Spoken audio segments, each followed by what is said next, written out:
or the oil. So let's say on my stove I've got a dial of 1 to 6.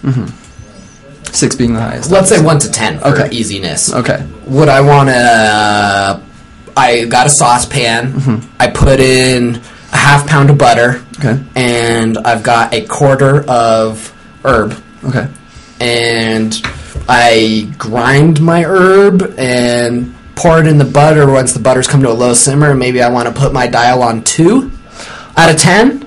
Yes, exactly. A 2 or a 1 even. Or a 1 even. Yes. At a really low simmer. Yeah, to where there's just a very small amount of bubbles to the top, just to where like it's cooking just right. Because you know how marijuana has combustion temperature and Right. a vaporizing temperature. Right. I think it's like 300 some degrees, or actually 100 something degrees. What do you, because I know, I got an email from a guy the other day where they were talking about THC extractions with, CO2 and all that, and they said that Full Spectrum Laboratories, that when they put active cannabinoids together, that when they rip off the acid molecule from the THC molecule or make the active cannabinoid, that they do that at a temperature around 245 degrees in an oven, and that's a dry heating. And that, then does that sound like at 245 degrees? Does that sound too much? That sounds a little high from my personal experience, and from what I've been reading, and from what everybody in the forums have been recommending. And they've been saying, if you're going to do that, the highest you should go is high 180s for Fahrenheit. I don't know exactly. They might be also doing something a little extra differently that will require a higher temperature. Right, because they're not necessarily cooking. They're kind of putting things together, which is a whole different story. And then that might not necessarily achieve the medicinal effect because, like they have Marinol, for instance, they synthetically produce THC, but it doesn't necessarily produce the same effects as natural marijuana just because you can't, replicate the subatomic, dicky-doos per se, of the plant. Right. And so, there's no real way of doing it unless you would actually use real plant matter and a real fatty, type of liquid or even solid, Yeah. Well, we just had an edible divergence. I'm not really into edibles, so that's kind of why I wanted to talk to someone who might know something about them.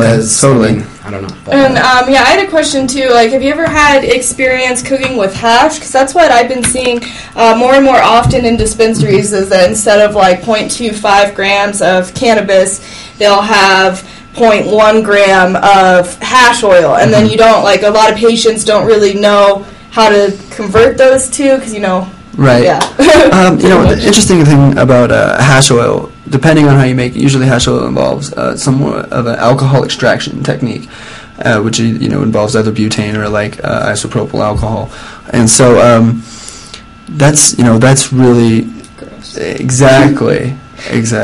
So.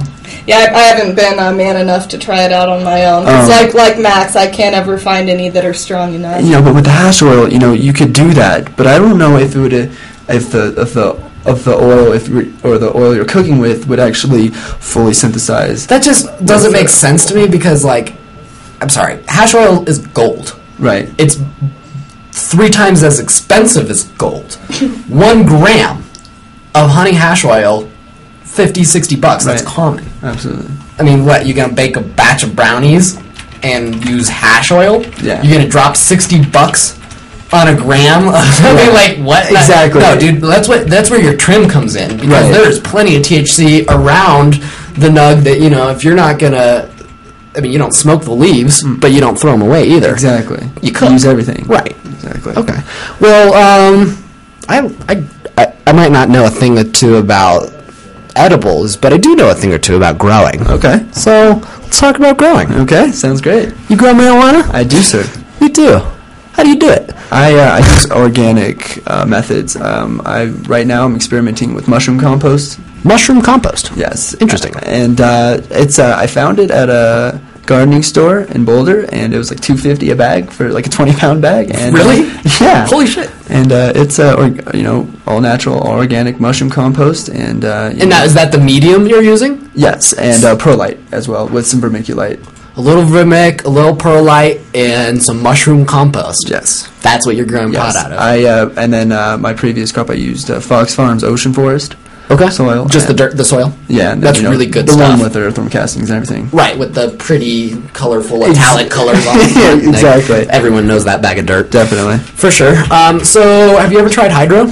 No, but I've studied it, and I know the basic concept, and I know I understand the benefits, and I also understand, the cons. What are the cons? Well, it's very finicky. It's expensive. Yep.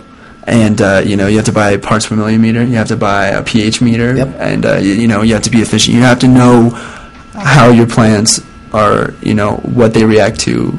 You have to know your strain. You can't just throw in some bag seed and go for it, because it doesn't work like that. I mean, you could, but you wouldn't be maximizing results. Right.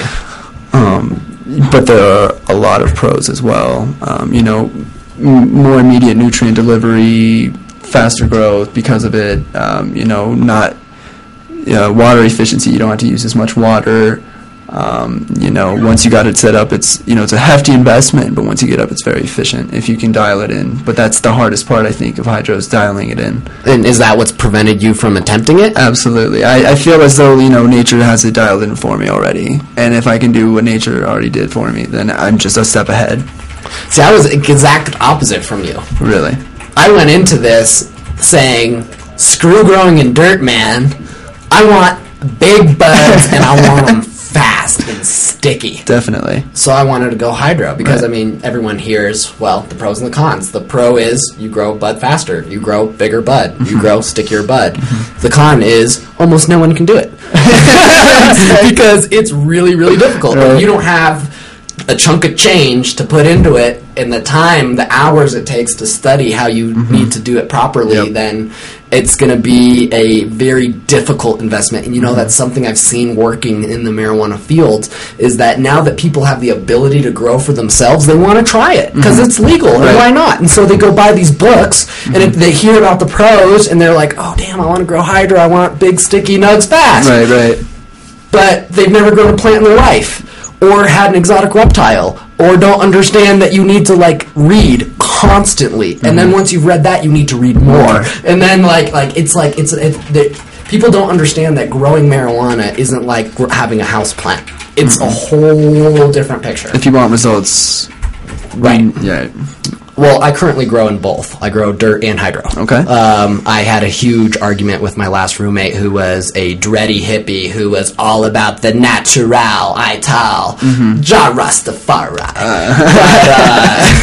So I was hydro, he was dirt, but he screwed his dirt plants up just because that kid's an idiot and doesn't want to put the time into the knowledge of how to grow in dirt properly. Exactly. So I thought growing in dirt was the worst way to grow ever, because I grew my hydro next to his dirt, and he grew crap, and I grew the best.